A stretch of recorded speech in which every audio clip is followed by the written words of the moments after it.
Welcome to the TEEP Podcast, brought to you by SECO, the State Energy Conservation Office of Texas, and UH Energy. I'm your host, Gary Gildert. All my interns have graduated, so I am solo this week.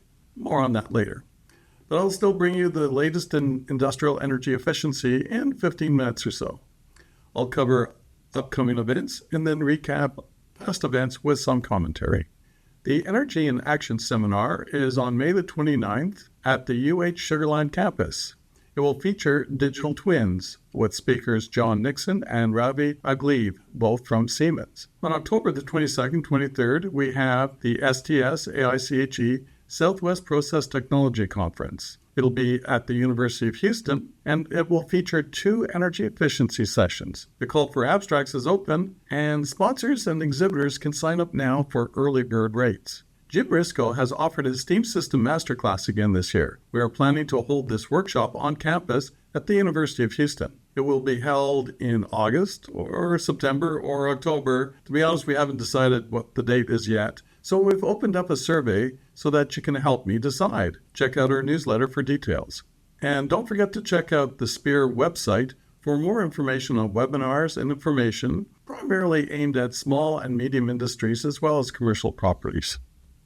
Back on May 14th was Commencement here at the University of Houston. Hisham Hablai and Carla Romero, who were our interns in September of last year, as well as Christian Garcia, who joined us earlier this year, have all graduated. Congratulations.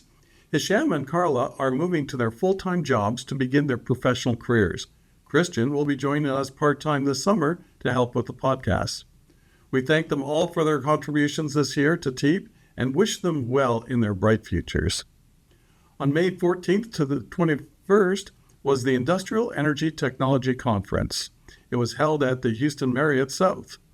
It featured energy efficiency and plant optimization technical topic areas. Now, this was my first time at EITC, and I'm still digesting what I saw. It's a much different style than either the AICHE spring meetings or the SPTC. The organizers took care of a lot of details, making it a lot easier for me to host 10 presentations in 5 sessions and to lead the discussion after those talks. I also got recruited to sit on a panel discussion, which was a unique experience for me. Now, the other thing about this conference was the demographics. These were almost all mechanical engineers and professional managers. I did run into a few chemical engineers, but we were in the minority. But this conference really reinforces the benefit of learning about energy efficiency from people with different skill sets and points of view. Now, the Southwest Catalysis Society held their annual meeting at the University of Houston on May the 1st, 2026. It was well attended with students and faculties from all of the universities in our region, as well as many representatives from local industries. The talks ranged from the fundamentals to the practical and even the politics of current priorities. There were over 30 posters for grad students representing all member universities. There's some amazing work being done in our region. What I find interesting is that none of the posters or talks had energy efficiency in the title, but nearly all mentioned lower energy costs as benefits to their new technologies. We'll talk about this a little bit more in future episodes. Finally, let's talk about the CCUS Technical Forum. It was on April the 29th at the University of Houston Sugar Land campus. The 4 sessions explored the economics, policies, and technical challenges and community risks associated with using emission-sourced carbon dioxide for enhanced oil recovery. It's always interesting to hear what our own Chuck McConnell, Executive Director at UH Energy's Center for Carbon Management and Energy, has to say about CCUS. Many of his comments were echoed by co-host Kevin Connors from the Energy and Environmental Research Center at the University of North Dakota.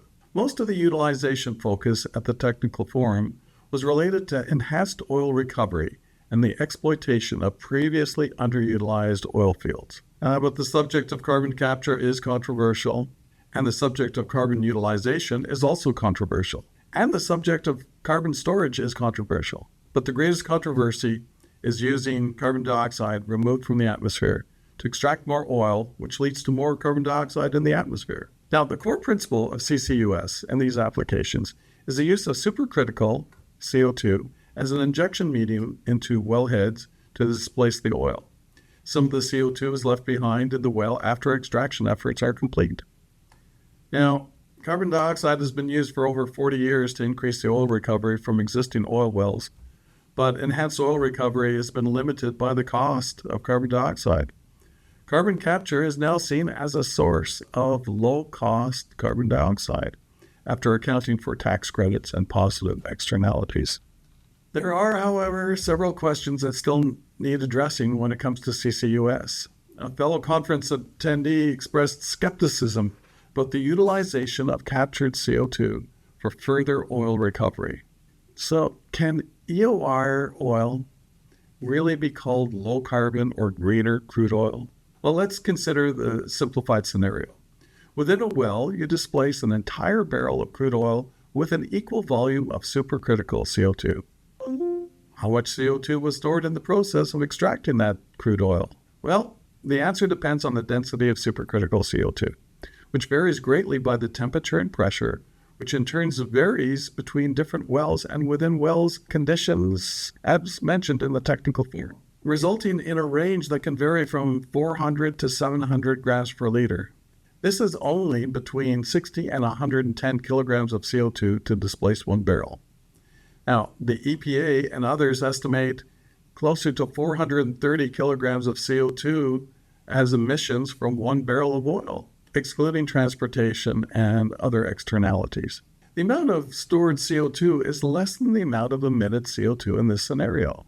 Now, one of the presentations mentioned that the typical CO2 loss is between 5 and 20,000 standard cubic feet of CO2 per barrel in enhanced oil recovery. So this translates actually to 260 to 1,000 kilograms per barrel of CO2 sequestered. Other sources list sequestration rates between 300 and 500 kilograms of CO2 per barrel, suggesting that CO2 used for enhanced oil recovery is actually backfilling the formation for oil removed during primary production. Now, energy efficiency is where we derive more economic value from the energy used than alternatives. Carbon capture is an energy-intensive process, typically about 1 megajoule per kilogram for point sources. Enhanced oil recovery is one method of extracting more value from the energy invested in carbon capture. So with that, I thank you for listening. The TEEP podcast is brought to you by UH Energy and CECO. Carla Romero has graduated and she's in a new job. Hisham Habli is graduated and is in a new job. Christian Garcia has graduated. I'm just going to stick around this summer to help me with this podcast. And I'm your host, Gary Gildert. We'll be back in 2 weeks or so with 15 minutes of industrial energy efficiency.